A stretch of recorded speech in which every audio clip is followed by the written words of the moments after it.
మీకు అనుగ్రహిస్తానంటున్నావు కదా. విందాము దేవుని వాక్యం. ఆలోచన చేయడానికి నేను 2 పాయింట్లు చెప్తాను. ఈ 2 పాయింట్లు ఏమిటి అని అంటే, యేసు ప్రభువు దగ్గరికి మనము వచ్చాము కాబట్టి యేసు ప్రభువులో మనము జీవిస్తున్నాము కాబట్టి ప్రభువును బట్టి మనకు కలగవలసినవి కలగాలి, మనకు దొరకవలసినవి దొరకాలి, మనం పొందుకోవలసినవి పొందుకోవాలి. దాని నిమిత్తమే నేను ఒక చిన్న వాక్య భాగాన్ని చెబుతాను. బైబిల్ వాక్యాల్లో చూడండి అమ్మా. 1 తెస్సలోనిక పత్రిక 5వ అధ్యాయం 23, 24 వచనాలు ఒకసారి అవి చదువుదాం. 5, 23, 24. సమాధానకర్త యగు దేవుడే మిమ్మును సంపూర్ణముగా పరిశుద్ధపరచునుగాక. మీ ఆత్మయు జీవమును అంటే శరీరమును మన ప్రభువైన యేసుక్రీస్తు రాకడయందు నిందారహితముగాను సంపూర్ణముగాను ఉండునట్లు కాపాడబడునుగాక. సంపూర్ణముగా ఉండునట్లు ఆయన మిమ్మల్ని కాపాడునుగాక. మిమ్మల్ని పిలిచిన వాడు నమ్మకమైన వాడు గనుక అలాగు చేయును. ఇది ఒక ఆలోచన. మీరందరూ కూడా కొంచెం గమనించండి. దేవుని రాజ్యం నిజం, పరలోక రాజ్యం అనేది నిజం. దేవుని దగ్గరికి మనిషి వెళ్ళవలసిన అవసరం ఉంది. మానవుడికి ఇదే భూమి మీద శాశ్వతం కాదు. ఇది వదిలిపెట్టి తప్పకుండా తాను వెళ్ళాల్సిన చోటికి వెళ్ళాలి అని అంటే అలాగ మనలను అక్కడికి తీసుకువెళ్ళడం కూడా ఆయనే చెయ్యాలి. మార్గం ఆయనే అని అన్నాడుగా, సత్యం ఆయనే అని అన్నాడుగా, అంతే కదండి. బైబిల్లో ఆయనే పరలోకానికి తీసుకుని వెళ్ళే మార్గము అని అన్నాడు. అప్పుడు మీరు గమనించండి, ఒక మనిషి యాక్చువల్లీ ఆయన మనలను తీసుకొని వెళ్ళాలి అని అంటే కూడా అందులో మనకి జరగాల్సిన కార్యాలు భూమి మీద జరగాలి. చాలామంది మొన్న నేను ఒక కార్యక్రమం వెళ్ళాను, అమ్మ వాళ్ళ ఇంట్లో వాక్యం చెప్పడానికి వెళ్ళాను. బాబు చనిపోయిన కార్యక్రమం నేను వాక్యం చెబుతున్నాను. అయిన తర్వాత మీలో ఎవరైనా ఆయన గురించి ఏదైనా చెబుతారంటే వాళ్ళల్లో ఒకరు నిలబడి ఇక్కడ మాత్రమే కదా అక్కడ కూడా ఉందని మొదలెట్టారు. నాకు అంతుపట్లే. అంటే అక్కడ కూడా మనిషికి ఏదో జరుగుతుందంటే ఏం జరగదు. జరగాల్సిందల్లా భూమి మీద జరగాలి. అది కూడా యేసుక్రీస్తునందు ఇక్కడ జరగాలి. ఇక్కడ జరిగితేనే. అలా జరగడానికి బైబిల్ గ్రంథం దేవుడు మనకి ఇచ్చాడు, పరిశుద్ధాత్మను మనకి ఇచ్చాడు. మీరు 3:5 చదివారనుకో తీతు పత్రికలో, తను పరిశుద్ధాత్ముడు మనకి ఏం చేస్తాడో అవి అక్కడ రాశాడు. అట్లానే యేసు ప్రభు వారు ఈ లోకంలో మనము ఉండగా ఇదిగో బ్రతుకుతూ ఉండగా, జీవిస్తూ ఉండగా, కుటుంబాలతోనూ ఉద్యోగాలతోనూ పని పాటల్లోనూ ఆయా వ్యాపారాలు చేస్తూ ఉండగా కూడా మనకెవరు కావాలి అంటే యేసు ప్రభు కావాలి. మీకు మళ్ళీ చెప్తున్నా, అలాగే మన జీవితాల్లో కుటుంబ జీవితాలు ఉంటాయి. పిల్ల పాపలు ఏమండి అంటే ఏదో బిగుసుకుపోయి ఒంటరిగా ఉండిపోతే పరలోకానికి వెళ్ళిపోతాడని బైబిల్ ఒప్పుకోవట్లే. ఏమండి నోవహు పరలోకానికి వెళ్ళాడు కుటుంబంతో, హనోకు పరలోకానికి వెళ్ళాడు కుటుంబంతో. అంటే ఎవరినైనా మీరు చూడండి, అంటే ప్రతి మనిషికి కూడా ఆది కాలంలో ఒక రకమైన మోడల్ చూపించిన చివరికి ఆ మోడల్లో నిజాయితీగా నిజమైన వాడిగా నిలబడింది ఎవరంటే మన ప్రభువైన యేసుక్రీస్తు వారు. ఇప్పుడు యేసుక్రీస్తు వారు లేకపోతే మన జీవితంలో ఏ ఒక్కడు పరలోక రాజ్యానికి వెళ్ళలేడు. అంటే అక్కడికి వెళ్ళాలి అంటే వాడి మీద మచ్చ ఉండకూడదట, ముడుతులు ఉండకూడదట, డాగులు ఉండకూడదట, కలంకాలు ఉండకూడదట. అంటే ఇవన్నీ కూడా మనుషుల్లో ఉన్నాయి. ఉన్న వాళ్ళని తీసుకువెళ్ళాలంటే ఆయన స్టాంపు పడాలి. అది 1:13 పేజీలకు రాసిన పత్రికలో చదువుతూ 4:30లో కూడా చదువుతాం. ఇప్పుడు ఆ స్టాంపు నేను ఏదో లంచం ఇచ్చి నాకు వెయ్యండి అంటే ఎయ్యరుగా అట్టా జరగదుగా. అప్పుడు ప్రభువు మనిషిని తీసుకెళ్ళాలంటే చేసేది సిద్ధపరిచేది ఆయనే, రెడీ చేసేది ఆయనే, ఏమంటే యోగ్యుడిగా లేని వాడిని యోగ్యుడిగా చేసేది ఆయనే. ఏమోనండి, మీరు కొంచెం బైబిల్ కనుక పట్టుకోగలిగితే ఒక మనిషిని తగినంత రీతిగా సిద్ధపాటు చేసి ఒక విధంగా చెప్పాలంటే పెళ్లి కూతురులాగా అక్కడ మనం వెళ్ళాలి. అది వాక్యాల్లో ఉన్నాయి.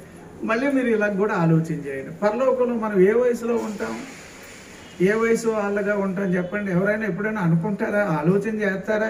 ఏటో వాక్యాలు అలా చెప్తూ ఉంటారు, అలా చెప్తూ ఉంటారని.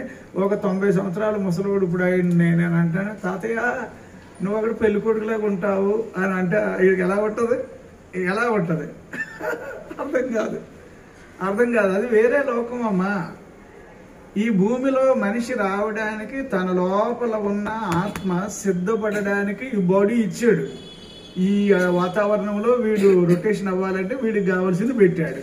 మరి ఇది వదులుకొని అసలు ఏదో తొక్క వదిలేస్తాం, ఒరిజినల్ గంజ వెళ్ళిపోద్ది అక్కడికి. అంటే నిజమైన ఏమంటే ఫలం అక్కడికి వెళ్ళిపోద్ది. అప్పుడు దానికి కావలసిన ప్రత్యేకత అక్కడ ఉంటుంది. అక్కడ అందుకోసమే అక్కడ వృద్ధాప్యం ఉండదు. బాగా గుర్తుపట్టండి అమ్మ.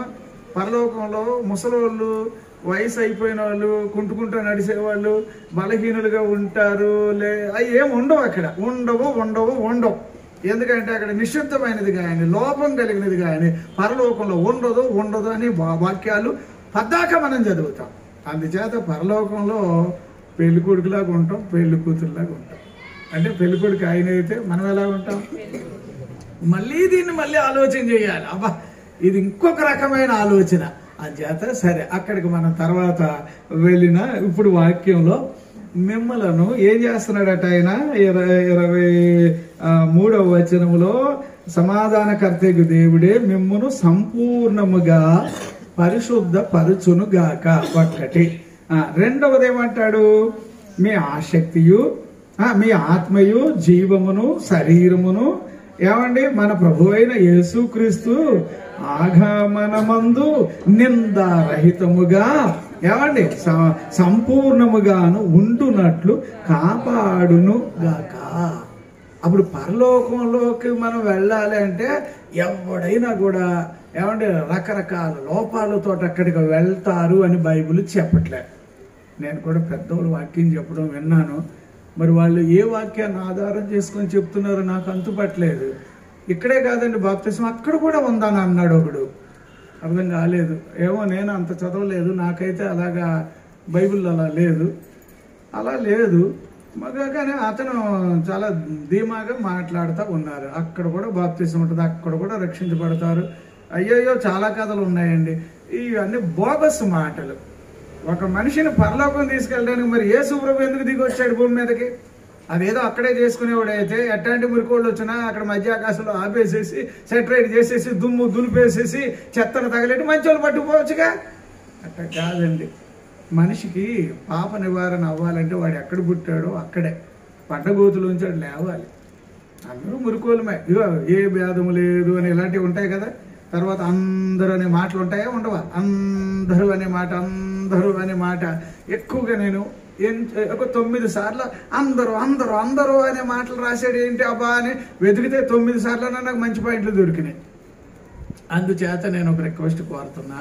పరలోకానికి వెళ్ళాలి అంటే అమ్మ భూమి మీద మనము సంపూర్ణులం కావాలట.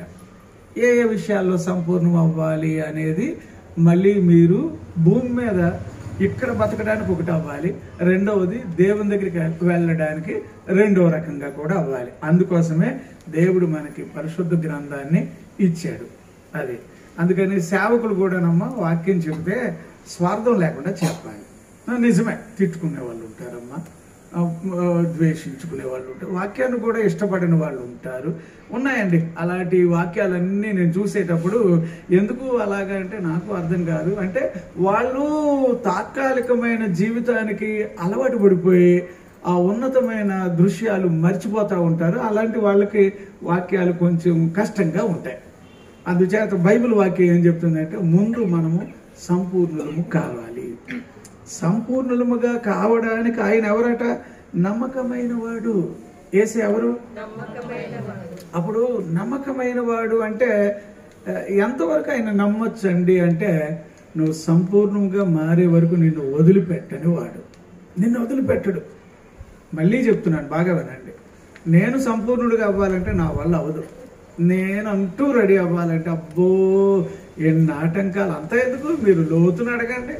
లోతును అడుగుతున్నారు అనుకో, దేవుడే వచ్చాడు. రాయ్యా, బయటికి రాయ్యా, మీ వాళ్ళు ఎవరైనా వచ్చే వాళ్ళు ఉన్నారేమో, మీ అల్లుళ్ళు తీసుకొని రాయ్యా, రాయ్యా, వెళదాము, తీసుకురా. వాళ్ళు కూడా వద్దంటలేదులే, నువ్వు బాగా నమ్మేవు కదా, తెచ్చుకో అని ఎన్ని చెప్పినా అటు ఇటు చూస్తున్నాడు. ఏదో చెప్పాడు, అయినా కూడా ఆయన రావడానికి ఇష్టపడుతున్నాడా? ఏదో కొంచెం బయటకు వచ్చాడు, ఇలా చూస్తున్నాడు. ప్రభువా, నన్ను ఆ పర్వతం వరకు వెళ్ళమంటున్నానే, అంత దూరం వెళ్ళలేను ప్రభువా, ఇక్కడ దగ్గర ఉన్న ఇక్కడికి వెళ్తాను అంటున్నాడు. అంటే చెప్తున్నాను, మనిషికి అంత బలహీనతలు ఉంటాయి. కానీ బలహీనతల నుంచి అబ్బా యేసయ్య మనల్ని ఎలా భరించాడు రా బాబు అని అనిపిస్తుంది. నేను వేరే దేశంలో ఇలా వస్తారు కదండి, ఏమంటారు, అదే ఓడల్లో సముద్రాల్లో వచ్చేస్తారు కదా, వాళ్ళని ఏమంటారు, రెఫ్యూజీస్. ఏమంటారు రెఫ్యూజీస్ అంటే వాళ్ళు వేరే దేశానికి చెందిన వాళ్ళు, ఏదో బతకడానికి వచ్చేస్తారు. అక్కడ ఏ యుద్ధాలు జరుగు, ఏ కరువు కాటకాలకు వాళ్ళు ఏదో ఒక ఏరియాకి వచ్చేస్తారు. నేను వేరే దేశంలో చూశాను. వాళ్ళండి ఉదయం లేవాలి, ఇంకా ఏమో దానికి ముందుగానే లేచి దేవుడిని ఏమైనా దండం పెట్టుకొని ప్రార్థన చేసుకొని, లేదా వాళ్ళు ఏదన్నా వాళ్ళు సిద్ధపడి ఇక 6 గంటల కంటే 6 గంటలకు వెళ్ళిపోవాలి హాస్పిటల్కి. నేను చూశానండి, అక్కడ గాయాలు కడుగుతారు వీళ్ళు. దూరం నుంచి వచ్చిన వాళ్ళు ఏం చేస్తారు, వాంతులు ఎత్తుతారు. నేను చూశాను. హాస్పిటల్లో ఉన్న మురికి చెత్త తీస్తారు, నేను చూశాను. అప్పుడు నేను అనుకున్నాను ఏంటంటే, కనీసం మాకు ఈ స్థాయి ఇక్కడ కలిగి చేశారు, లేదా అక్కడ చచ్చిపోయారు, ఇక్కడ ఇంకా బతుకున్నాం అన్నారు. అంటే ఒక ఏరియాకి వచ్చిన తర్వాత అక్కడ వాళ్ళు ఎందుకు చేస్తారు. ఇప్పుడు నేను అంటాను, మనందరి విషయంలో యేసయ్య బైబిల్ వాక్యాల్లో చెబుతుంది. 1:29 యోహాను సువార్తలో, లోక పాపములను నిజంగానండి ఆయన మన చెత్త గనుక ఎత్తుకుపోకపోతే, మనకున్న బలహీనతలు ఆయన భరించకపోతే, మనకున్న లోపాలు ఆయన గనుక ఏమండి వాటిని మరి ఆయన ఎత్తుకుపోకపోతే, మనం నిందారహితులుగా కానీ సంపూర్ణముగా కానీ దేవుని దగ్గర మనం ఉండగలుగుతామా, వెళ్ళగలుగుతామా? ఏ ఒక్కడైనా నా పాటికి నేను యథార్థవంతున్నా అనడానికి ఎవడన్నా సరిపోతాడా? భూమి మీద పుట్టినోడు ఎవడో సరిపోడు. అంతే ఎందుకు, యోబు గారు అలా కొంచెం ట్రై చేస్తున్నాడని అతని స్నేహితులు పట్టుకు దులిపేయలేదు. పట్టుకోండి, నువ్వు దేవుని కన్నా పెద్ద ఏదో ఎక్స్ట్రా నీతిమంతుడిలాగా, లేకపోతే దేవుని దగ్గర ఏదో పెద్ద నిన్ను నువ్వు తక్కువలో పెట్టుకొని కరెక్ట్ అన్న మనుషులకు కనిపిస్తావేంటి? దులిపేశారు పట్టుకొని వాళ్ళు. అంటే యాక్చువల్లీ ఏ మనిషి కూడానండి సంపూర్ణుడు అవ్వాలంటే కష్టమే, సంపూర్ణుడు అవ్వాలంటే కష్టమే. కానీ సంపూర్ణుడు అవ్వడానికి ఒకే ఒక దిక్కు ఏంటంటే, దేవుడు ఇక వాక్యాన్ని మనకి ఇచ్చాడు. ఈ వాక్య రూపంలో యేసు ప్రభు వారు మహిమ పరచబడుతూ ఉంటే ఆ మనిషి పరిశుద్ధుడిగా మారిపోతాడు, పరిపూర్ణుడిగా మారిపోతాడు, సంపూర్ణంగా మారిపోతాడు. మచ్చ లేకుండా, ముడుదు లేకుండా, డాగు లేకుండా, స్వచ్ఛమైన వాడిగా, నిందారహితంగా, లోపం లేనివాడిగా మారిపోతాడు. అది సరే. ఇప్పుడు సంపూర్ణం అంటే అర్థం ఏంటి చెప్పండి? ఇప్పుడు ఇంతవరకు చెప్పిన దాన్ని బట్టి మీకు అర్థమైపోద్దిగా. ఏంటంటారు? సంపూర్ణముగా చేయువాడు అంటే ఏంటంటారు? మీకు తెలిసిందే. ఇప్పుడు విన్నదాన్ని బట్టి అన్న చెప్పండి, ఏంటంటారు? సంపూర్ణముగా చేయువాడు అంటే అర్థం ఏంటమ్మా? సరే, లోపం లేనివాడిగా చేయడం ఒకటేనా? అదొక పాయింట్. ఇంకా అమ్మా అదే, అది కూడా కరెక్టే. సరే, మచ్చలేవద్దు, ముడత ఉండొద్దు, డాగ్ ఉండొద్దు, ఒళ్ళిపోయినట్టు ఉండొద్దు, తాజాగా ఉండాలి, ఫ్రెష్గా ఉండాలి అంటారు కదండి. అదొక పద్ధతి. ఇంకా ఏమన్నా చెప్తారా అమ్మా? వెలితి లేకుండా. బాగుంది, వెలితి లేకుండా. అది కూడా చాలా, అంటే ఆ పదం కూడా ఎట్లాగా బైబిల్ ఒప్పుకుంటుందంటే, ఏదైనా ఆయన పెడితే కడుపు నిండా పెడతాడట, తృప్తిగా.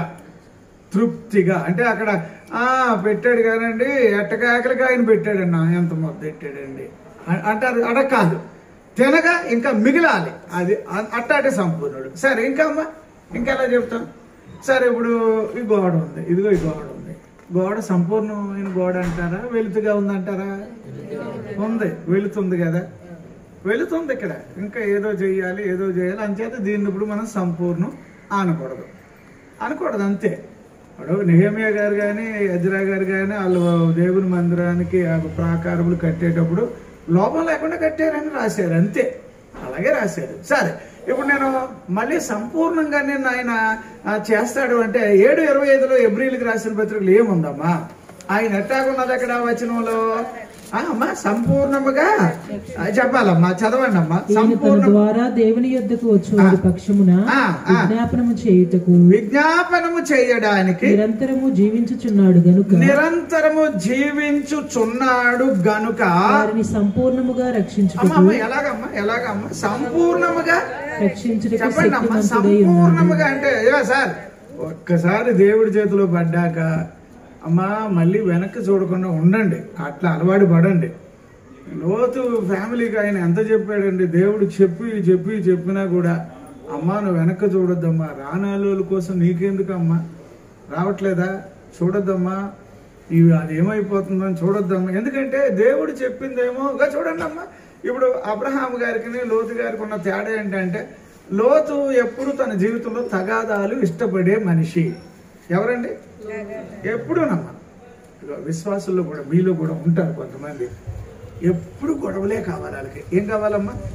గొడవలు లేకపోతే గొడవలు పుట్టించుకోవడం అంటే తయారు చేసుకుంటారు. ఎట్లాగా?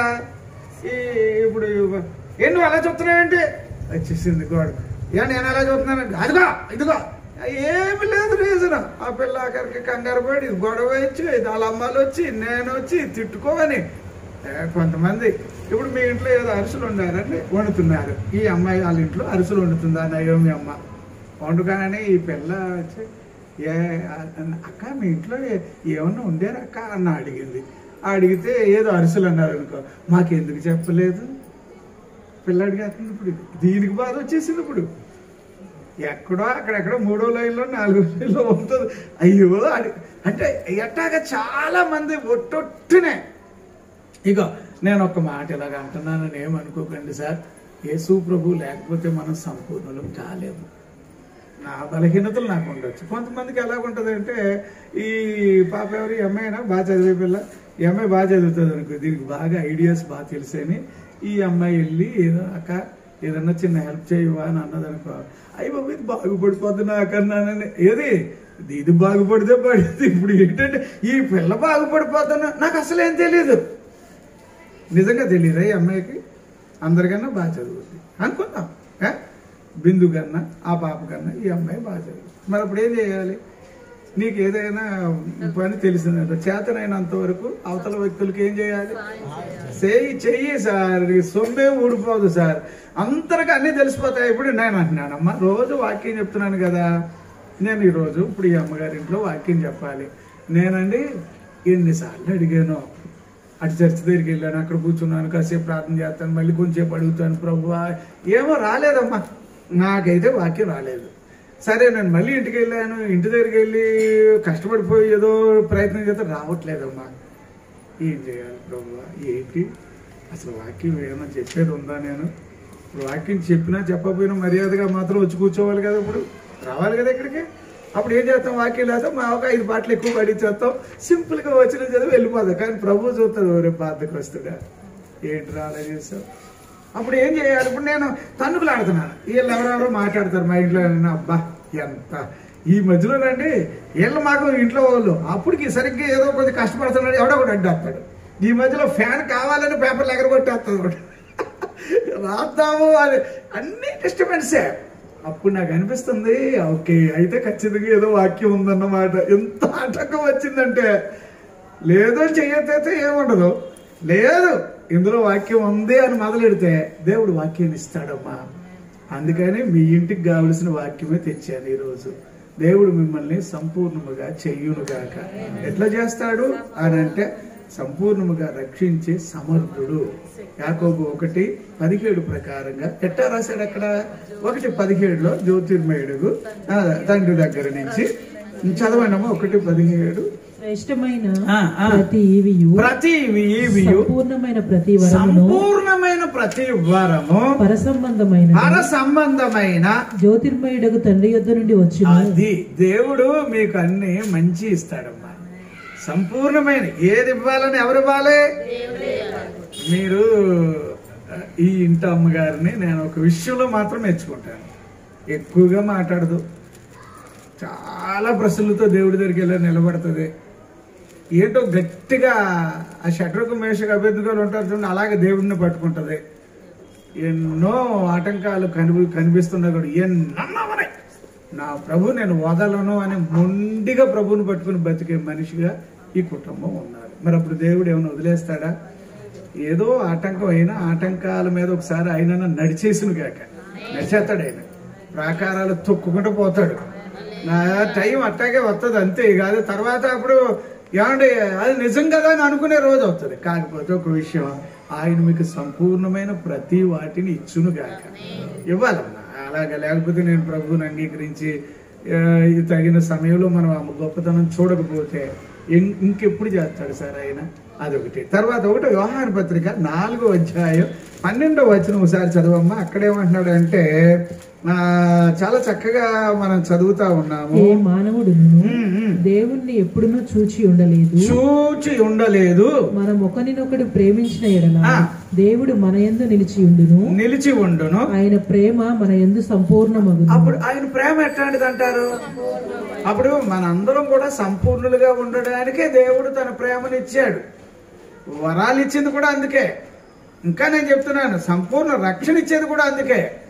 అప్పుడు నేను అంటున్నాను, ఇప్పుడు నేను సంపూర్ణం అనే దాని మీద నేను వాక్యం చెప్పట్లే. నా పాయింట్ ఏంటంటే, దేవుని దగ్గర మనం ఒక్కరోజు నిలబడాలంటే దానికన్నా ముందుగా భూమి మీద తన కొరకు నిలవడంలో మనం సంపూర్ణులు కావాలి. లోపం లేని వారిగా కనబడాలి. లోపం మనలో ఉంచుకొని నేను అయినా కూడా ప్రభువా నన్ను అడ్జస్ట్ చేసుకోమనే దానికన్నా బైబిల్లో కొన్ని పాయింట్స్ ఉంటాయి. ఎలాగుంటాయంటే, నేను సంపూర్ణుడు కాదని నీకు తెలుసు కాబట్టి నన్ను సంపూర్ణుడిగా చెయ్యండి అని దేవుని బిడ్డలు మొరపెట్టారు, ప్రార్థన చేశారు, విజ్ఞాపన చేశారు, దేవుని దగ్గర గోచాడారు. అంటే ఈ సంపూర్ణం అనే దాంట్లో నా ప్రభువు నిన్ను అన్నిటిలో ప్రయోజకుడిగాను, యోగ్యుడిగాను, నేర్పరిగాను, విలువైన వాడిగాను, లేదు ఖచ్చితంగా ఇతను సూట్ అవుతాడన్నట్టుగాను నిలబెట్టగలిగిన ఆయన సంపూర్ణమైన నమ్మదగిన వాడు. ఎవరండి ఆయన? నిజంగా చెప్తున్నాడు. నువ్వు దేనికి ఎలిజిబుల్ కాదు అని అందరు అనేస్తారు. అంటానికి అందరు ఎవడు పెడతాడు అంటాడు, కానీ అసలైనోడు అనాలి. ఎవరో యేసయ్య అనాలి. అమ్మ నేను ఇంకో మాట కూడా చెప్తున్నాను. జనరల్గా మనకు అన్నీ తెలుసు కదా. ఇప్పుడున్న దాన్ని బట్టి ఇప్పుడు ఎలా బతకాలో ఏం చేయాలో మనకున్న మిడిమిడి జ్ఞానాన్ని ఉపయోగిస్తాం. దానికన్నా కూడా ఒక పని చేయండి. వడిగలవాడు తన పరుగు పందెములో గెలుస్తాడని ఉందా? గెలవడు. యుద్ధమునకు గుర్రము అక్కరకు అది ఏంటంటే అలాగున్నాయి. ఏంటంటే ఈ 2 పాయింట్లు నేను బైబిల్లో ఫస్ట్ పేపర్లో రాసుకుంటాను. నేను ఈరోజు కూడా వాక్యం చెప్పాలి అంటే పెద్ద నాకు తెలుసు అంటే కాదు. ఈ రోజు కూడా నేను యేసయ్య మీద ఆధారపడాల్సిందే. గుర్రానికి అంతగా దానికన్నా స్పీడ్ కలిగిన జంతువు ఏదో ఉందండి? అంత స్పీడ్ పరిగెట్టేది అంటే ఏదో ఉండదుగా భూమి మీద. కానీ అంటే యుద్ధాల్లో ఏమంటే మరి అట్లాంటి దానితో దేవుడు ఏమంటాడంటే అది చాలా సరి అయిన సమయానికి యుద్ధం చేయడం చేతకద్దానికి అంటాడు. అది చేత ప్రతి మనిషికి ఎవరు కావాలి? దేవుడు కావాలి. నువ్వేమన్నా చదువు, ఏమన్నా పెట్టు, ఏమన్నా చెయ్యి, ఎట్టగైనా ఉండు, కానీ నీకు అన్నిటికన్నా కూడా ఏముండాలి? దేవుడు నీ కూడా ఉండాలి. ఆయన నీతో ఉంటేనే నువ్వు సంపూర్ణుడు అవుతావు. ఎందుకంటే ఆయన నమ్మదగిన దేవుడు. ఎవరమ్మా ఆయన? కొలసీలకు రాసిన పత్రిక 1వ వచనం చదువుదాం. 1వ అధ్యాయం 9వ వచనం ఒకసారి చదువమ్మా. కొలసీలకు రాసిన పత్రిక. ఆయన మనకు ఎవరట? అందుచేత ఈ సంగతి వినిన నాట నుండి మేమును మీ నిమిత్తము ప్రార్థన చేయటం మానక మీరు సంపూర్ణ జ్ఞానము. ఎవరమ్మా? మీరేం కావాలమ్మా? సంపూర్ణ జ్ఞానము, ఆత్మ సంబంధమైన వివేకమును గలవారును ఆయన చిత్తమును పూర్ణముగా గ్రహించిన వారునై ప్రతి సత్కార్యములో సఫలులగుచు దేవుని విషయమైన జ్ఞానమందు అభివృద్ధి పొందుచు. ఇప్పుడు మీరు ఒక్క మాట చూడండి అమ్మా. సంపూర్ణత అనే దాంట్లో జ్ఞానం కూడా ఉండాలి. ఏముండాలండి? జ్ఞానం, దేవుని యొక్క జ్ఞానం. అదే మనల్ని ఏం చేస్తుంది అంటే దైవ జ్ఞానం ఉన్న విషయాలే మనం ఎక్కువ తెలుసు. అందుచేత ఇదే కొలసీలకు రాసిన పత్రిక 1వ అధ్యాయం 18వ వచనం చదవండి అమ్మా. శరీరమునకు ఆయనే శిరస్సు, ఆయనకు అన్నిటిలో ప్రాముఖ్యము కలుగు నిమిత్తము ఆయన ఆది అయి ఉండి మృతులలో నుండి లేచుటలో ఆది సంభూతుడు ఆయను. చదవండి అమ్మా. ఆయన యందు సర్వ సంపూర్ణత ఆయన యందు సర్వ సంపూర్ణత నివసింపవలెనని ఆయన శిలువ రక్తము చేత సంధి చేసి ఆయన ద్వారా సమస్తమును అవి భూలోకమందున్నవైనను పరలోకమందున్నవైనను వాటినన్నిటినీ ఆయన ద్వారా తనతో సమాధాన పరుచుకొనవలెననియు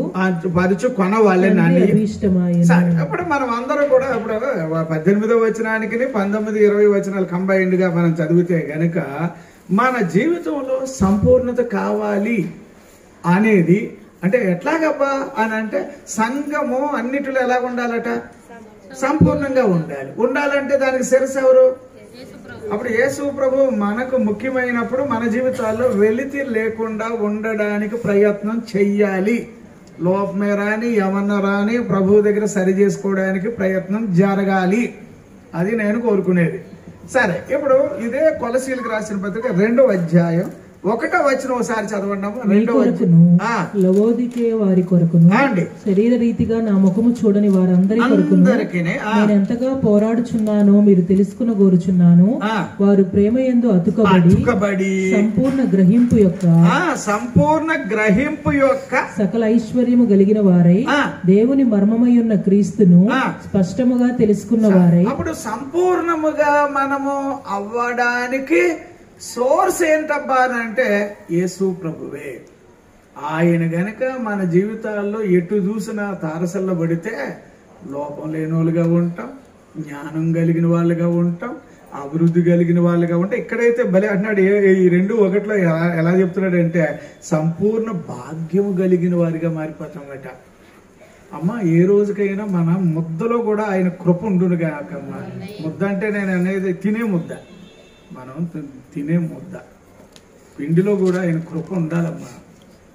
నేను ఆశపడేది అది, సేవకుడిగా నేను ఆశపడేది ఏంటంటే మనం వేసుకునే ఈ వస్త్రాల మీద కూడా ఉంటాడు నీ సన్నిధిలో నాకేమున్నాయి అంచేత అమ్మ ఎప్పటికీ కూడానమ్మా దేవుని మందిరానికి దూరం కాకూడదు. ఇప్పుడు చాలా మంది బలహీనత ఎట్లా ఉంటుందంటే మనలో బలహీనతలు ఉంటాయి, మనలో తప్పిదాలు ఉంటాయి. వాటిని కవర్ చేసుకోవడానికి ఏం చేస్తామంటే మందిరాన్ని మానేస్తాం. ఈరోజు రేపు అయ్యగారు వాక్యం వస్తుంది. నేను రాత్రి 2 గంటల మెసేజ్ ఎవరిది వైకేపీ హెన్రీ గారిది 4వ భాగం 2 సార్లు విన్నాను నేను. విని ఎక్కడైనా చిన్న చిన్న మిస్టేక్స్ ఉంటాయేమో అని సరిచేస్తాను అనమాట. అందులో బలి చెప్పాడండి ఆయన. 9 రకాల బలిపీఠాల గురించి చెప్పాడు. ఏమండి బలిపీఠం మీద ఏమండి వినియోగించగలిగిన అయ్యొక 10 రకాలు ఏంటి, బలిపీఠం మీద ఏమేమి కనబడాలనేది అయ్యో 10 చెప్పాడు. బలి చెప్పాడు. తర్వాత బలిపీఠంలో అన్ని కాలిన తర్వాత వాటిని తీసేయడానికో లేదా సరి చేయడానికో వాడే పనిముట్ల గురించి చెప్పాడు. అవన్నీ నాకు పనిముట్ల గురించి వెంటనే పక్కన ఆన్సర్ చెప్తున్నాడు. చూడండి, ఎంతో బాగుంది. అందులో ఒకటి ఏంటంటే ఆయన చెప్పే దాంట్లో ఎన్నో కష్టాలు వచ్చినా కూడా మందిరాన్ని వదలకుండా దేవునిలో అలాగ ఉండే వాళ్ళు వేరే ఉంటారని ఆయన బలి చెప్పాడు. అంటే ఆ తర్జుమా చేసినప్పుడు వెళ్ళిపోద్ది ఆ స్పీడ్లో, మళ్ళీ అప్పుడు వింటాం కదా, మరి విని పెట్టాలి కదా, అది లోపం లేకుండా. అది చూసేటప్పుడు నాకు అనిపించింది, దేవుడా ఎంత చక్కటి వాక్యం. అసలు మా సంఘస్థులకి అంటే ఇప్పుడు మన సంఘస్థులకి అంత ఆశీర్వాదం అది. మీరు ఒకసారి ఆల్రెడీ విన్నారు, కల్లారా చూశారు కాబట్టి ఇప్పుడు ఇంకోసారి విన్నారంటే ఇంకొక అంత ప్రత్యేకత దొరికేసింది అందులో మనకి. అప్పుడు బలిపీఠం అంటే ఏంటో భలే చక్కగా చెప్పాడు. ఎంతైనా అది చాలా మంచి వాక్యంగా నాకు అనిపించింది. సరే, ఇంకొక వచనాన్ని మనం చూద్దాం. ఇందులో ఏమిటబ్బా అని ఆలోచన చేయడానికి ఏమంటే మనల్ని ఆయన లోపము లేని వాడిగా ఆయన మనల్ని చేస్తాడు. అంచేత నేనేమంటానంటే సంపూర్ణత అనేది మొత్తం ఆయన మందిరంలో దొరుకుతుంది. అంతేనమ్మా? 16, 11 అదే కదా చదువు. నీ సన్నిధిలో మాకు సంపూర్ణ సంతోషములు కలవు. సంపూర్ణ సంతోషములు. 24:1 ఏం రాశాడు కీర్తనలో?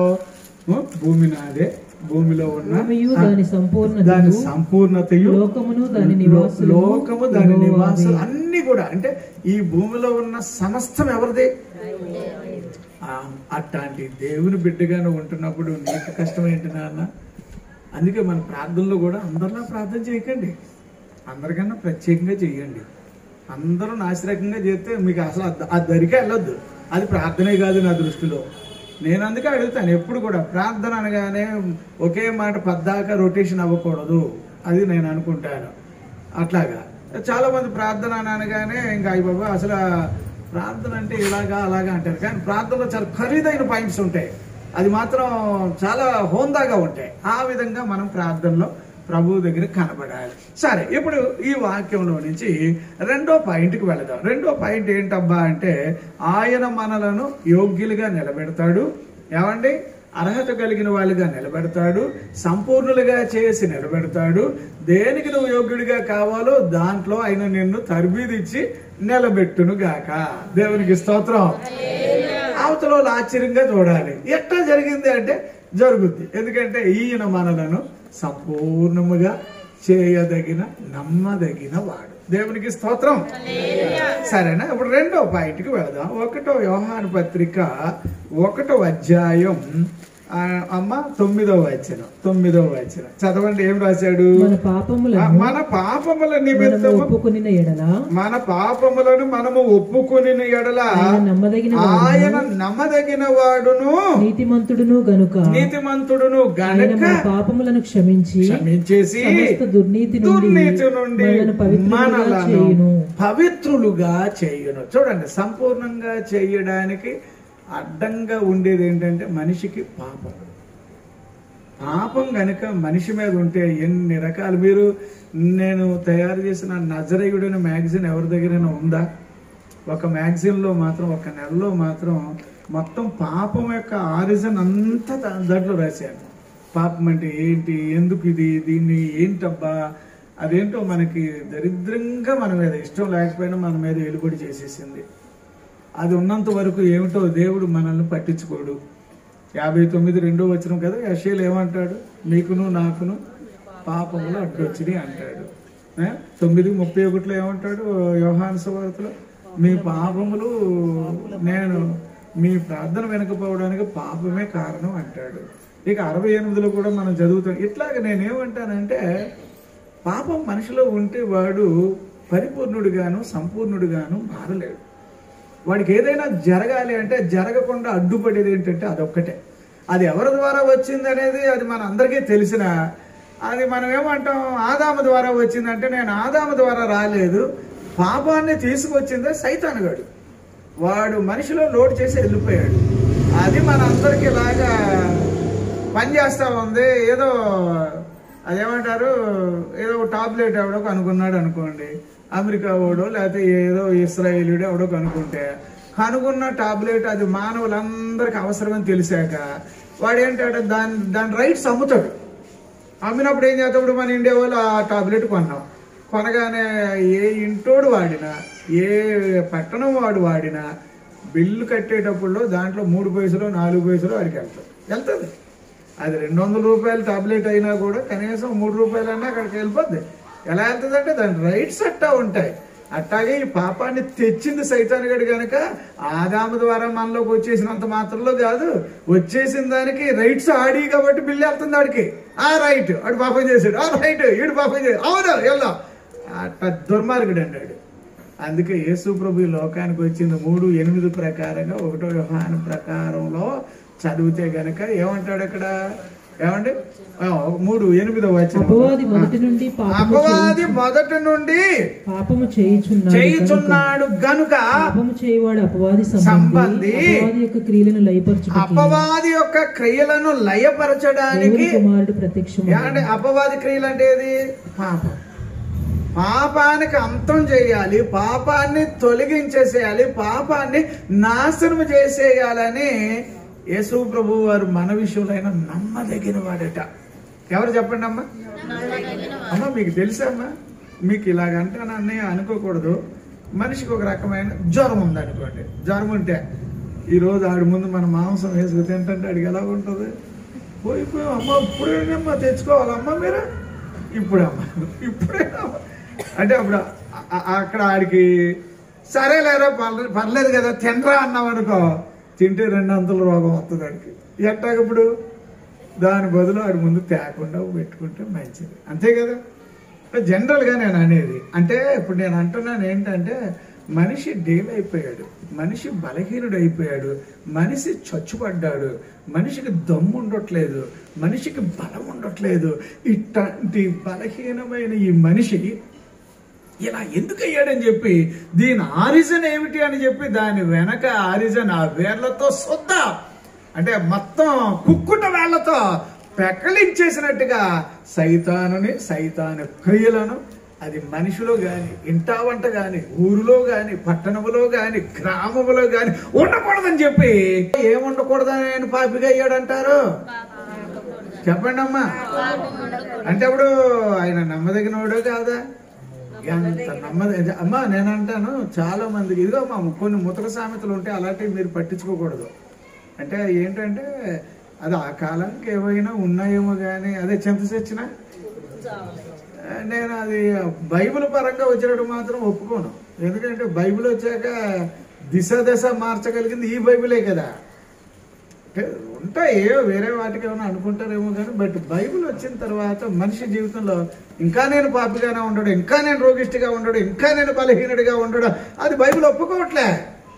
బైబిల్ వచ్చాక ఏమైందంటే బైబిల్ వచ్చిన తర్వాత ఆయన మన కోసరము ఏమవ్వాలని, మనం నీతిమంతులం అవ్వాలని, మనం లోపం లేని వారిగా ఉండాలని, మనం బలహీనుడిగా ఉండకూడదని, ఆరోగ్యవంతులుగా ఉండాలని యేసు మన కొరకు ఆయన తన్ను తాను ఏం చేశాడట ఆయన? రోమాపత్రిక 8వ అధ్యాయం 3వ వచనం 4వ వచనం ఒకసారి చూడండి అమ్మా. అది ఎట్లా రాశాడు అక్కడ? అక్కడ కూడా భలే అద్భుతమైన మాట ఉందమ్మా.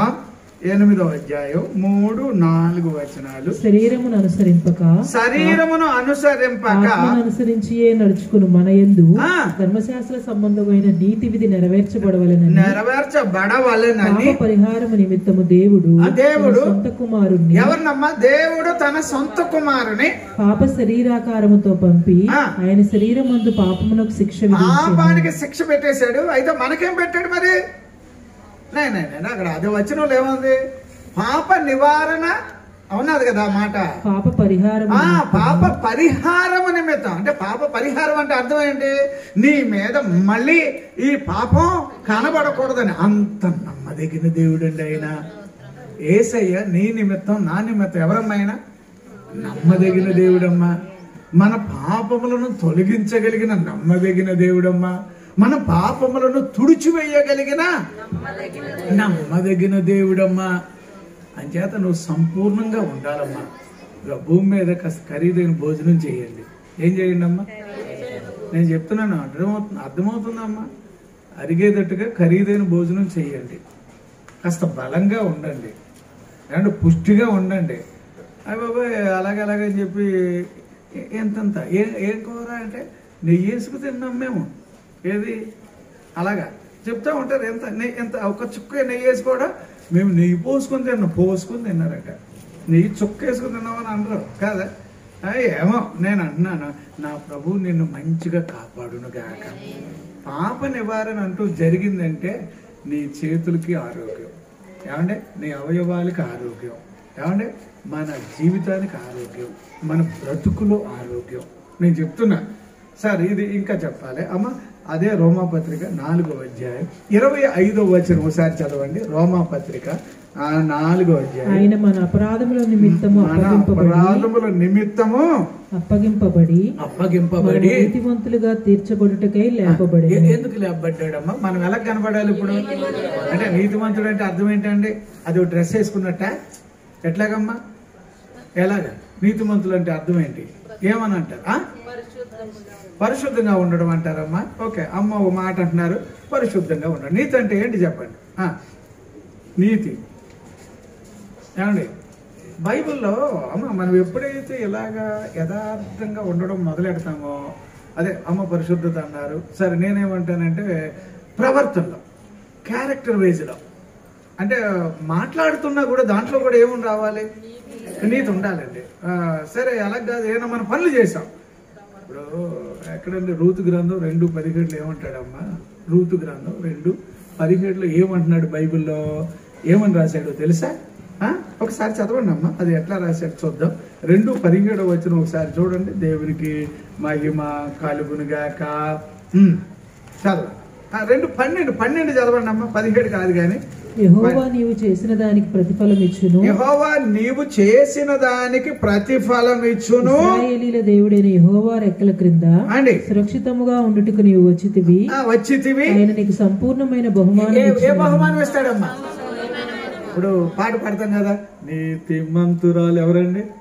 రూతు గురించి ఏమని పాడతాం? ఏమండి, ఆవిడ నీతిమంతురాలు కనుక ఆమె తను ఏం చేసిందట? ఏమంటే విడవకూడదు అంటే, ఒక విధంగా చెప్పాలంటే మోయాబు ఆ ప్రాంతాల్లో బతికితే కష్టమేం కాదు, ఓర్పు అలాగే వెళ్ళిపోయింది కదా. కానీ ఈమె నీతిమంతురాలు. ఎవరండి ఈవిడే? వదిలేసుకుంది, అన్ని వదిలేసుకుంది, వచ్చి అత్త ఉంది. కేవలం ఈవిడికి ఏంటంటే అత్తగారు నచ్చిందంతే. అది మంచిగా నచ్చింది, వాళ్ళ దేవుడు నచ్చాడు, అంతే వచ్చింది. ఏమి లేదు, కనీసం అక్కడికి వెళ్తే నాకు ఏమైనా అన్నం పెడతారని అది కూడా తెలియదు. పరిగెరుకునేదంటే ఏంటి? ఏదో వలస వచ్చిన వాళ్ళు ఏదో ఏరుకొని బతుకుతారు చూడండి, అలాగా కాలం గడుపుకునేటట్టుగా. కానండి దేవుడు ఆమె జీవితంలో ఎలాంటి మాటలు రాశాడంటే, అమ్మా దేవుడు నువ్వు చేసిన దానికి ఆయన సంపూర్ణ బహుమానం ఇస్తాడమ్మా. ఎట్టటి మాట్లాడి అసలు ఇంకా ఆవిడ గురించి చెప్పాలి. వేవేలకు నువ్వు ఆశీర్వదించబడ్డావా అమ్మా. ఒకటి కాదు సార్, ఎన్నో ఆశీర్వాదాలు ఆవిడకి వచ్చేసినాయి. క్రొత్త నిబంధనలో మొదటి పేజీలో ఆవిడ పేరే ఉంటది. దేవునికి స్తోత్రం, హల్లెలూయా. ప్రభు నీకు మేలు చెయ్యాలన్న ఎబ్రిల్కి రాసిన పత్రిక 2వ అధ్యాయం 17వ వచనం ఒకసారి చూస్తారమ్మా. కావున ప్రజల పాపమునకు ఏం కావాలట? చాలా చక్కటి మాట. ప్రజల పాపములకు పరిహారము కలుగ చేయుటకై దేవుని సంబంధమైన కార్యములలో కనికరమును నమ్మకమును గల ప్రధాన యాజకుడు నిమిత్తము అన్ని విషయములలో తన సహోదరుల వంటి వాడు కావలసి వచ్చింది. అంటే ఇప్పుడు ఇక్కడ ఇందులో నా బైబిల్లో ఎలా రాసేదంటే, ఇక కావున ప్రజల పాపమును ఏమండి ఏం రాశాడు అక్కడ? రాశాడు అంటే పాపములకు నివృత్తి కలగాలని. నివృత్తి అంటే పూర్తి పరిష్కారం జరగాలి. మళ్ళీ మళ్ళీ వాడి జీవితంలో పాపానికి ఏమంటే అక్కడ పని ఉండకూడదు అనేటట్టుగా చెయ్యడానికి యేసు ప్రభు ఏమంటే మనుషుల మధ్యలో మనిషిగా, ఆ రోజుల్లో మూల పురుషులు ఉంటే, ఆ రోజుల్లో గొప్ప వాళ్ళు ఉంటే వాళ్ళందరిలో ఈయన ప్రత్యేకమైన వాడిగా కనిపించాడట. అంచేత మన జీవితంలో గొప్ప కార్యాలు జరుగునుగాక, మేలైన కార్యాలు జరుగునుగాక. సరే, ఇప్పుడు పాపము అనే దాని గురించి బైబిల్లో యావరేజ్ గా మీరు చూడగలిగితే, ఇప్పుడు ఈయన నమ్మదగిన వాడు. ఎవరండి ఈయన? సంపూర్ణముగా చేయడంలో నమ్మదగిన వాడు. రెండవది, పాపము లేని వారిగా మనలను చేయడంలో ఈయన సంపూర్ణ నమ్మదగిన వాడు. పాపము లేని వారిగా వీళ్ళ విషయంలో ఇవాళ పాపులు అన్నాగా కాదు అంటాడు. ఎలా చెప్తావు అంటే, నా రక్తం పోసాను, నేను వీళ్ళకి పూచీదారుడిగా ఉన్నాను, వీళ్ళ విషయంలో నేను చెయ్యగలిగిందంతా చేశాను అంటే, అప్పుడు అవన్నిటిలో ఆయన నా తరపు వచ్చి నిలబడేటప్పుడు, అందుకేనండి ఆయన పేరేంటంటే లోక పాపములను అంటే మోసుకుపోయేవాడు. అంటే ఇక మరి ఉండనివాడు అన్నమాట. ఇప్పుడు ఆయన ఉంటే ఏముండొద్దు, మోసుకుపోతున్నాడండి. ఏ మూల దాసిన పాపము లాగి వేర్లతో ఏమంటే మొత్తం ఏమంటారు అక్కడ మచ్చుకు కూడా కనబడకుండా కుక్కట వేళ్లతో దాన్ని లాక్కొని పట్టుకుపోయేవాడే యేసు ప్రభు వారు. అందుకని ఈయన నమ్మదగిన దేవుడు. అమ్మ, పాపం ఉండి పట్టుకుపోతున్నాడు అనుకప్పుడు ఏమొచ్చేస్తుంది చెప్పండి? దాని వెనకాల ఏమొచ్చేది? పాపం ఉంటే చీకటి ఉంటుంది అనుకుందాం. ఆ పాపం వెళ్ళిపోతే సరే, పాపం ఉంటే శాపం ఉంటుంది అనిపించేస్తుంది. అది అదే డేంజరు, అలా ఉంటుంది. కానీ మనకు అలాగే వద్దబ్బా. మన ప్రభు మంచోడు. యేసు ఎవరమ్మా? లోక పాపములను మోసుకుని వెళ్ళిపోవు దేవుని గొర్రె పిల్ల. 3:8 ఏం చదువుతాం? 1 యోహాను పత్రిక. ఆయన పుట్టిందే దేనికట? పాపాన్ని అంతం చేయడానికి, పాపాన్ని లేకుండా చేయడానికి, పాపానికి కారకుడెవడో వాడిని తుత్తునీలుగా చేయడానికి యేసు లోకంలో జన్మించారు. అందుకోసం నేను ఇప్పుడు కొన్ని పాయింట్లు చెప్తాను. కొన్ని పాయింట్లు అంటే మీకు తెలియదని కాదు. అప్పుడు యెషయా గ్రంథం 38:17 ఏముంది? ఎవరు చేయొచ్చు చెప్తారో చూద్దాం. అమ్మ, ఒక్క నిమిషం. మగాళ్ళ మేమేం చెయ్యేస్తాం, ఆడవాళ్ళు మీరు బైబిల్ ఇప్పుడు చూసారు, ఇప్పుడు ఇవిడే చెయ్యేస్తారు కదా. సరే, నువ్వు అమ్మా తప్పైతే తప్పే చెప్పమ్మా. అవునా? మీరు చెప్పండి. మీరు కూడా అదేనా?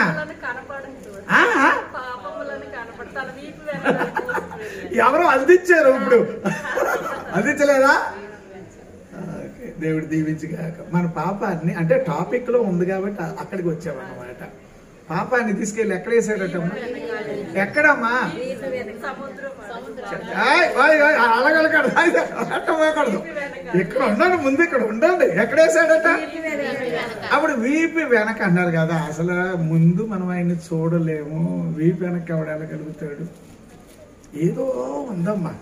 నాకు కూడానండి మనిషి గురించి చూసుకుంటాను, నేను ఎప్పుడు అనుకుంటాను, ఎంత చక్కటి మనిషిని సృష్టించి నా వీపు దాన్ని కనబట్టలేదు, కనబడదు. ఏదో ఉంది, ఏదో రహస్యం ఉంది, రహస్యం ఉంది. దేవుడు వీపిని నేను చూడలేను అన్నాడు అంటే అమ్మో అదేదో చాలా ప్రత్యేకత. ఆయన వీపు వెనక పడేసాడంటే ఇక ఎవడు కూడా అక్కడికి వెళ్ళలేడు. అంటే పూర్తిగా ఎప్పటికీ మీ మీద పాపము కనబడనివ్వకుండా చేసేవాడు. అంతేనమ్మా? అంతేనా? సరే, మరి మీ కాలోదే కదా ఇప్పుడు మీరు చెప్పారు 7:19 ఏమన్నారు? సముద్రం అడుగు ఎవరు వెళ్తారమ్మా? ఎవడో 100కో 1,00,00,000కో ఒక్కడు వెళ్తాడు. తీరా ఆడికి ఎన్ని రకాలు మిషన్లు పెట్టుకుని వెళ్తాడో తెలుసామా? ఒక్కోసారి పెద్ద పెద్ద జంతువులు ఎదురుకొచ్చేస్తాయి, మరి వాటిని బెదిరించాలి. పెద్ద పెద్ద లైట్లు ఎత్తుకుని వెళ్తాడు. అంటే మా అంతా డెలికేటెడ్గా మనిషి వెళ్తూ ఉన్నా కూడా బాబో పెద్ద చేపను బెదిరించాలి. ఇది అలా కొంచండి. తీరా సముద్రం అడుక్కెళ్ళేటప్పుడు అక్కడ పెద్ద చేపలే ఉండవట, అక్కడ మనిషి వెళ్ళలేడట. మీకు తెలుసా? నీళ్ళల్లో బాగా కిందకి ఎవరైనా వెళ్ళగలుగుతారా అమ్మా? నూతులో నేను ఎన్నోసార్లు దూకాను పైనుంచి. కొంత దూరం దూకినట్టునే 2 రోజులు ఇప్పుడు మనం పైకి వచ్చేస్తాం. అదేంటో కిందకి వెళ్ళవట్లేదు, అది నూతులోనే. అప్పుడు సముద్రం అడుగు అని అంటే కూడా అందరికీ అది అంత పట్టదు. అంటే దేవుడు గొప్పతనం ఏంటంటే, అరే నీ పాపం లైఫ్లో నువ్వు వెతకాలన్నా కూడా అరే కనబడకుండా చేసేస్తాడు రా. దేవుడికి స్తోత్రం. ఎంత అడుగులు వేసేసాడు. 3:12 అందులో రాస్తాడు కీర్తనలో. ఏం రాశాడు? తూర్పుకి ఏంటో అన్ని తెలిస్తే కానీ తూర్పు పడమర ఏంటో ఇంకా తెలియట్లేదట. ఇప్పటికీ తెలియట్లేదట. ఆ ఉత్తర ధ్రువాలు అంటారు, అక్కడ అంటారు, ఏదో చెప్తారు, తెలియట్లేదు. అదేంటో దేవాది దేవుడు ఎంత మంచోడు అంటే, దేవా ఈ రహస్యంగా అంటే కూడా నువ్వే నాకు రహస్యంగా ఉన్నావు. ఎందుకంటే నేను బాగుండాలని, మనిషిలో పాపం ఉంటే బాగుపడ్డని, పాపాన్ని పట్టుకుపోయింది కాక ఏం చేస్తున్నాడు ఆయన? వీపు వెనకాల వేసుకునేది కాక ఎవడైనా తోడదామంటే కనబడకుండా. అమ్మా ఇదంతా అనమ్మా, ఇది ఎట్టాగంటే బైబిల్ బాగా చదివే కొద్దీ ప్రభు నీకు దగ్గర అయిపోతాడు. అంతే అయిపోతాడు, అంతేనండి. బైబిల్లో 50-20 ఏది ఇర్మియాలో ఏం రాశాడు అక్కడ? నేను ఇక మీదట పాపాన్ని జ్ఞాపకం. అంటే అమ్మా మీరు నేను జ్ఞాపకం అది వేరే, మన బుర్రకి కూడా జ్ఞాపకం అనేది ఉంటుంది, ఉండకపోతుంది. దేవుడైతే జ్ఞాపశక్తిలో లోపం అనేది ఉండదు, ఆయనకి జ్ఞానంలో వెరితనం ఉండదు, బలంలో బలహీనత ఉండదు. ఇప్పుడు అలాంటి వాడు అరే నేను నీ పాపాన్ని జ్ఞాపకం తెచ్చుకోండిరా అని అన్నాడంటే ఇక ఆయన ఎంత గొప్పడో అర్థం చేసుకోండి సార్. అందుకోసమే నేనేమంటానంటే అమ్మా ఇంత గొప్ప దేవుడిని మీరు గట్టిగా పట్టుకుంటే సంపూర్ణముగా ఏం చేస్తాడమ్మా? నీకు రక్షణ, నీకు ఇవ్వడం, నీకు కాపుదల చేయడం, నీకు అన్ని చెయ్యడం కాకుండా అసలు నీకు ఏమేమైతే అడ్డుంటే అన్నిటి మీద ఆయన పాలన చేసుకుంటా పోతాడు. ఒక వచనం చెప్తాను, 43 యెషయా గ్రంథం. అదే ఒకసారి చదవండి అమ్మా. 43 యెషయా గ్రంథం 25 అమ్మా. అక్కడేమంటున్నాడు? అక్కడ నేనే నా చిత్తానుసారముగా నీ అతిక్రమములను తుడిచివేయుచున్నాను, నేను నీ పాపములను జ్ఞాపకము చేసుకున్నాను. 31-24 కూడా చదవ. 34 చదవండి అమ్మా. ఇర్మియా గ్రంథం 31-34 ఏం రాశాడు అక్కడ? Praise the Lord. కొన్ని వచనాలు మనకు అవసరమని నేను చదివేస్తున్నాను. నేను వారికి దేవుడనై యుందును, వారు నాకు జనులగుదురు. వారు మరి ఎన్నడూను యెహోవాను గూర్చి బోధ నొందుదుము అని తమ పొరుగు వారికి గాని తమ సహోదరులకు గాని ఉపదేశము చేయరు. నేను వారి దోషములను క్షమించి వారి పాపములను ఇక ఎన్నడూను ఏం చేయనమ్మా, ఏం చేయనంటున్నాడమ్మా? ఇక ఎన్నడూను అమ్మా అప్పుడు మనం మంచోళ్ళు అవుతున్నామమ్మా, మనం ఆరోగ్యవంతులం అయిపోతున్నామమ్మా.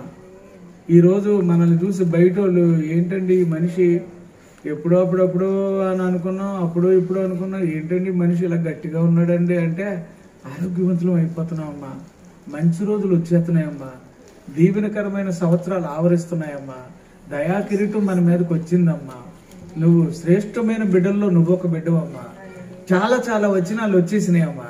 ఇప్పుడు ఆయన మన పాపాన్ని జ్ఞాపకం తెచ్చుకోవడం అనే దాంట్లో ఎన్ని పాయింట్లు రావాలి? ఇప్పుడు ఒక్క లైన్లోనే ఇర్మియా గ్రంథం 31, 34 రావాలి, ఇర్మియా గ్రంథం 50, 20 రావాలి, యెషయా గ్రంథం 43 ఎన్ని చదివాం మనం ఇందాక 43, 25వ వచనం రావాలి. అవన్నీ లైన్లో పెట్టండి. అలాగే పాపాన్ని సముద్రం ఒడికి వేసేస్తాడంటే మీకా గ్రంథం 7, 19 రానివ్వండి. వీపు వెనకాల వేసేస్తున్నాడంటే చెప్పండి. యెషయా గ్రంథం 38 ఎన్నో వచనం? ఎన్నమ్మా? 17వ వచనం గుర్తు రావాలి. పాపాన్ని దూరం చేసేస్తున్నాడు అని అంటే ఇప్పుడు మోసుకుపోతున్నాడు అంటే అర్థం ఏంటి? మోసుకుపోతున్నాడు అంటే అర్థం ఏంటమ్మా? అది చూడండి, దానికి పిల్లి కనిపించింది. చదవండి అమ్మా. అప్పుడు అది ఒక వచనం చదువుతారా? పాపాన్ని మోసుకుపోతున్నాడు అంటే ఇక అమ్మా నీ జీవితంలో మీకు మంచి రోజులు వచ్చి నేను గుర్తుపట్టండి అమ్మా, ఈ ఇంటి వారు గుర్తుపట్టండి అమ్మా, మీరు మంచి పరిస్థితుల్లో మీరు ఉంటారని నేను చెప్తున్నానమ్మా. బాగా నలిగిపోయిన కుటుంబం కదా, చాలా బాధలు పడ్డారు కదా, ప్రభుని మీరు అదేమంటారు అప్పుడు సముఖపు రొట్టెలు అదే బల్ల దగ్గర మీరు కూడా ఏవో తీసుకున్నారు కదా, అందరూ తీసుకోలేదా? నేను తీసుకున్నానండి. నాకు కూడా అమ్మా పాస్టర్ గారికి ఏముంటాయని అనుకోకండి. పాస్టర్ గారికి మీరు అందరూ అన్నం పెడుతున్నారు కాబట్టి అంచేత ఇంత లావు అయిపోతాడు కదా మరి. కాదమ్మా, నాకు ఉంటాయి, కష్టాలు ఉన్నాయి. వాటిలోంచి అమ్మా సరే దేవుడు మీకా సరే ఓకే. అయితే ఆ అమ్మగారు ఒక మాట, బహుశా ఈ ఫోటో ఎందుకని కూడా నేను అడుగుతూ ఉంటాను, కానీ వీళ్ళు మనకు ఆన్సర్ ఎవరు ఏదో పెట్టుకున్నారు అంతే. ఎందుకు పెట్టుకున్నారంటే రాజు చెప్పడం. రేపు అమ్మగారి ఇంట్లో అదే నేను ఎవరిని ధనార్జుని అడిగినా కారణం ఏంట్రా బాబు అని అడుగుతాను. ఏంటో పుట్టినరోజులు ఉంటాయి కదా అవి అని అడుగుతాను. ఓకే సరే అమ్మా, ఇంకొక వచనం చెప్తాను ముగిస్తాకి. యెషయా గ్రంథానికి రండి అమ్మా. ఇది 44, 22వ వచనం. ఈ వచనాలు మీరు దయచేసి మర్చిపోకూడదమ్మా. ఈ వచనాలు మాత్రం మీరు మర్చిపోవడానికి వీలు లేదు. మంచు విడిపోవునట్టుగా అతిక్రమములను మబ్బు కలుగునట్లుగా మీ పాపములను తుడిచివేసి ఉన్నాను. మీ పాపాలను ఆయన ఏం చేశాడమ్మా? అంటే తుడిచేసాడంటే మీరు బాగా తుడుతారా? ఎవరైనా కొంతమంది తుడుతారు, అదేదో ఎంగిలిగా తుడుతారు కదా, కొంతమంది తుడిసారు అన్నట్టు ఉంటుందా? చీపురు వేసుకుని ఇలాగలాగా అంటారు, అక్కడే ఉంటాయి. నేను చూస్తాను, నేను ఇల్లు తుడుతాను, నేను బయట పని చేసి ఇల్లు తుడుతాను కదా. ఇల్లు తుడిసినప్పుడు ఎంత మురికి అక్కడ ఉండడం నాకు ఇష్టం ఉండదు. ఏంటో కథలంతా కూడా కదిపేస్తాను అక్కడ. అదే మళ్ళీ ఎవరైనా కొంతమంది తుడిసారనుకో, చూడగానే అస్సలు నాకు నచ్చదు. ఇంకో మీకు తెలుసా, ఈ అశోక్ గారు ఉన్నాడు, అశోక్ గారి తమ్ముడు పేరా ఏం పేరు? ఆడి పేరు ఏం పేరు? వెంకటేష్ పండుగాడు. భలే పని చేస్తాడు. అంటే నేను మెచ్చుకోవడం అంటే చెప్తున్నాను. ప్రేమ ఉండి ప్రేమ లేకపోయినా ఆడు ఎక్కడైనా చర్చ్ దగ్గర నేను చూస్తానండి, పని చేస్తాడు అనుకో భలే నీట్గా చేస్తాడు. మీరు అందరూ వచ్చి పని చేస్తే ఎలా చేస్తారమ్మా? ఓపిక. అంటే నేను అంటున్నా ఒక విషయం నేను చెప్తున్నా, భలే నీట్గా చేస్తారు. అట్టాగే యేసయ్య మన పాపములను ఆయన ఏం చేస్తాడంటమ్మా? లేకుండా తుడిచేస్తాడు. తుడిచేసాడంటే ఎంత నీట్గా ఉంటదంటే, ఎంత శుభ్రంగా ఉంటదంటే అంత ప్రత్యేకంగా ఉంటది. దేవునికి స్తోత్రం, హల్లెలూయా. నేను ఇంకా ఈ వాక్యాలను చాలా చెప్పాలి, కాకపోతే ఇంకా టైం అయింది కాబట్టి ఇందులో నుంచి ఒక చిన్న వచనాన్ని మనం ఇది ఆలోచన చేయడానికి నేను చెప్తాను.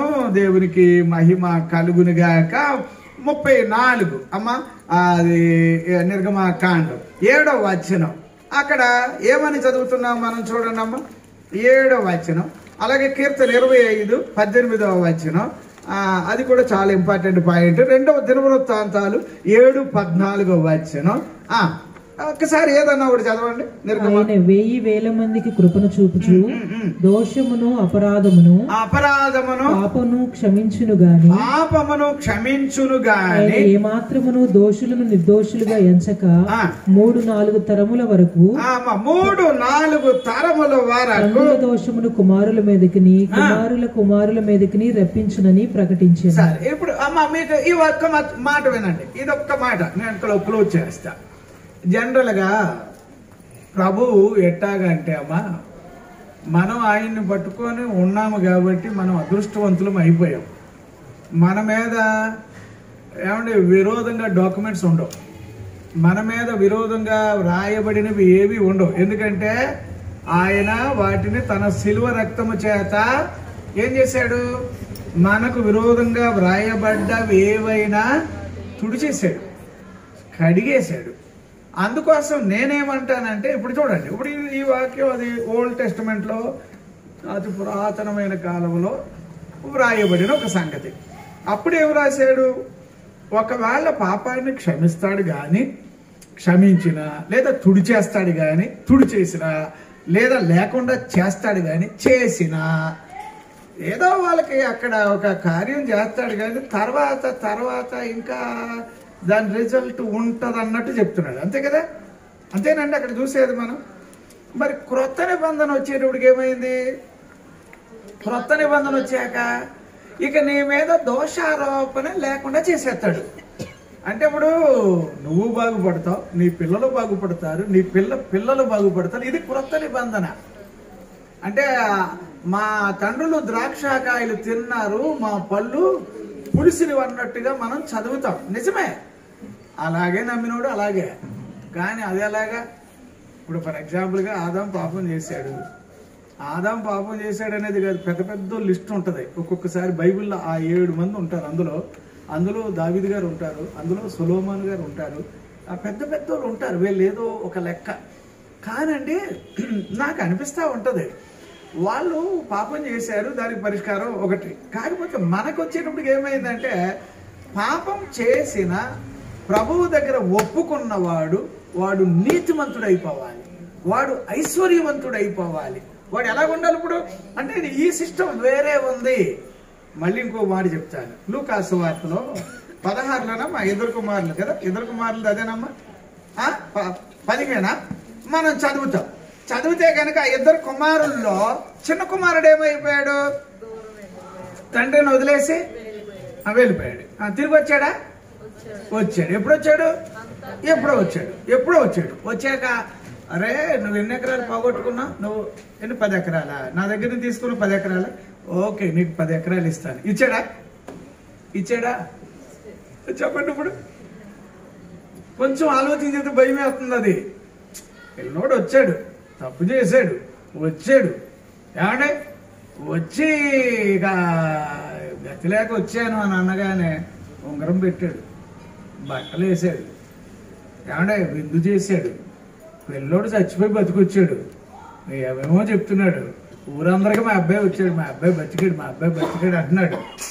కానండి ఇచ్చే దగ్గర వచ్చేటప్పటికి ఏమి ఇవ్వలేదు, పొలాలు ఇవ్వలే, ఆస్తులు ఇవ్వలే. ఏమో నాకు అనిపించింది అలాగా. అదేంటండి అంటే అంతే మరి అది. కానీ క్రొత్త నిబంధన వచ్చాక అన్ని కోల్పోయాను ప్రభు అదంటే, ఒరే నాయన్ని నీయే. యేసయ్య ఏం చేశాడు ఇప్పుడు? అందుకే నాకు అంతుపట్టట్లే. దేవుని కనికరం, కటాక్షం, ఆ వాత్సల్యత రోజు రోజుకి నూతనం అవడం అంటే బహుశా ఇదేనేమో. వచ్చే కొద్దీ ఆయన ఏం చేశాడంటే, నీకేం లేవా, నాయన్ని నీయే అన్నాడు. అంతే, నీకేం లేవా అన్నీ ఇస్తాను, కోల్పోయావా 1000 రెట్లు ఇస్తాను, అంతేనమ్మా. అట్టా ఇదొక లెక్క. అందుకోసం నేనేమంటానంటే, పాపం లేకుండా బ్రతుకుతాం. దేవుడి వాక్యాన్ని దీవించిన కాక ఆయన నమ్మదగిన దేవుడి. ఎవరమ్మా చెప్పాలి? ఎంత నమ్మదగిన దేవుడు? విలాప వాక్యాలు ఏం చదువుతాం చెప్పండి. తెలుగు పదాలే చెప్పండి అబ్బా. ఎంతైనా అని రాయండి, అక్కడ గుర్తుపట్టండి. ఎంతైనా 3వ అధ్యాయం అమ్మా చదవండి. 22వ వచనమా ఏమని రాస్తాం అక్కడ? 22, 23 వచనంలో ఏం చదువుతాం మనం? ఎంతైనా తెలుగు బైబిల్ ప్రకారంగా నీవు ఎంతైనా ఆ ఎంతైనా అనేది వేరే కలర్ అయ్యండి అమ్మా. అప్పుడు పొడుచుకొని వస్తాయి అన్నమాట వాక్యాలు. నా బైబిల్లో నేను అలాగే గుర్తుపడతాను. నేను అందుకే ధైర్యంగా వాక్యం ఏంట్రా నీ వెనకాల ఉన్న బలమైన నాకు ఒక్కటి ఉండదు, ఏముండదు. ఏంట్రా ధైర్యం అంటే ఎంతైనా ఎవరైనా నమ్మదగిన దేవుడు. ఆ పాయింట్ అలా ఉండును గాక, అలాగే ఉండును గాక. అదేంటో నాకు ఎప్పుడు కూడా ఈ పౌలు గారు రాస్తాడు తిమోతి పత్రికలోనే 2 సార్లు ఆయన నమ్మదగిన వాడు అంటాడు. ఉన్నాయి, చాలా ఉన్నాయి. అది 1:15 చదువుతాం కదా. 1 తిమోతికి రాసిన 2 తిమోతిలో ఏమంటాడు? మనము నమ్మదగని వారమైనను ఆయన ఎవరు? ఆయన ఎవరు చెప్పండి చెప్పండి. అప్పుడు ఎలాగుంటుంది అది ఎలాగుంటుంది? అది ఆ పాయింట్ రాయండి అమ్మా. 2వ అధ్యాయం 13వ వచనం అమ్మ. ఒకసారి చదువుతారా? ఏమని రాశాడు? ఒకవేళ మనము ఏమండి నమ్మదగని వారు, మనం నమ్మదగిన వాళ్ళం ఏం కాదు. ఆయన చదువమ్మా. అది నమ్మదగిన వారమైనను నమ్మదగిన వాడుగా ఉండు. ఆయన ఎవరమ్మా? ఆయన అప్పుడు ఎలాగంటారు ఎలా పట్టుకోండి. ఇప్పుడు ఎంత అయినా అనేది ఒకటి వచ్చింది కదా. ఇంకొకటి ఏమంటాడు ఇక్కడ అందులో చదివితే ఎంతైనా పాయింట్ చాలా మంచి పాయింట్. తర్వాత ఇంకొకటి ఏంటంటే ఇక్కడ మనం ఒకవేళ ఎక్కడో తేడా ఉన్నా ఆయన మాత్రం నమ్మదగిన వాడే. అది పట్టుకుంటే చాలు, అంతే. ఆడి బతుకు బాగైపోద్ది. నేను ఎప్పుడు అనుకుంటాను చిన్న కుమారుడు తిరిగి వచ్చాడు, పొలాలు ఇచ్చినట్టు ఏమైనా రాశాడా అని చదివాను ఒకసారి. కావాలని అరే పొలాలు ఇవ్వలేదు, స్థలాలు ఇచ్చాడా ఇవ్వలేదు, కావాలి తిని కూర్చో, ఎంతకాలమైనా సరే పెడతా నీకు. ఎందుకంటే ఏనుక్కు తొండం బరువు కాదు, నువ్వు నాకు బరువు కాదు. కానీ ఆలోచన చేయండి. ఇప్పుడైతే దేవుని వాక్యం గొప్పదమ్మా. దేవుడిని కన్నీ ఇచ్చిన గాక, దేవుడి వాక్యాన్ని దీపించిన గాక. సరే, వాగ్దానం చేసిన వాడు అప్పుడు ఆయన మాటిచ్చి అంతే. ఆ పాయింట్ అందరికి తెలుసా? వాగ్దానములనిచ్చి నెరవేర్చువాడవు నీవే, నమ్మకమైన దేవా, కాపాడువాడవు నీవే, నమ్మకమైన దేవా, మమ్ము కాపాడువాడవు నీవే. ప్రభువా నిన్ను నేను కొనియాడేదా, హల్లెలూయా పాడేదా. ప్రభు నిన్ను కొనియాడేదా, హల్లెలూయా పాడేదా. ప్రభు నిన్ను కొనియాడేదా, హల్లెలూయా. ప్రార్థన చేస్తున్నాను. నమ్మదగిన దేవుడు మిమ్మల్ని అందరినీ కాపాడును గాక. బాబు గిరీష్ బాబు ప్రార్థన చేయనా? మైక్ ఆయనకి ఇవ్వండి.